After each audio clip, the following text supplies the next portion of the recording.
我哋經常都提㗎，而家澳門5000棟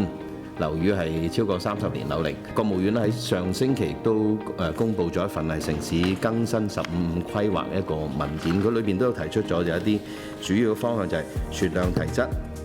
民生優先、安全韌性、綠色智慧。但係佢仲有一提一樣嘢，就係其實係唔一定係要大搞一啲叫大拆大建呢啲咁樣嘅工程。點樣我哋喺嗰個城市裏邊去進行一啲適老性或者叫做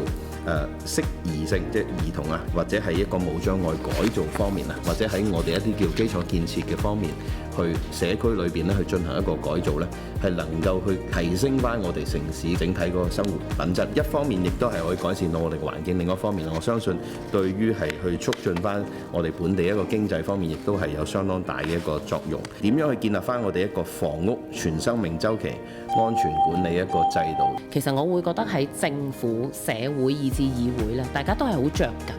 而一個關鍵就係我哋要點樣探討下一步有啲乜嘢，我哋都期望係透過政府去再做多啲。30年樓齡以上，以5000棟，大概涉及13萬幾個單位啦。舊嘅唔單止係我哋而家成日講嘅台山黑沙環祐漢區啊，下環內港呢，中區荷蘭園呢，講緊係個區8000幾個單位，都係呢啲高齡樓宇嘅單位。但係我真係坦白講，我極少聽到喺呢啲嘅區域，我哋未來又有啲咩都更嘅項目方向規劃，我哋點樣去做呢？正如頭先梁普議員所講，呢啲樓而家係40年，你再講一講，再等多10年20年。跟住佢就變50、60。政府而家有一啲大廈樓宇維修基金嘅資助，但係好多市民從法律制度、跑部門點樣協調鄰居、點樣協調大家業主個共識，未必有能力靠居民去做。政府喺呢度有冇能力去再做多啲呢？我哋必須係要兩步走，一邊去諗下點推動都更，另一方面對呢啲已經係老化有危險嘅樓宇上面嚟講，有冇政策去幫佢哋去改善啊？包括咗可能居民都希望，譬如有啲唐樓想裝一啲嘅樓梯機，又或者譬如可能涉及到一啲嘅滲漏水，或者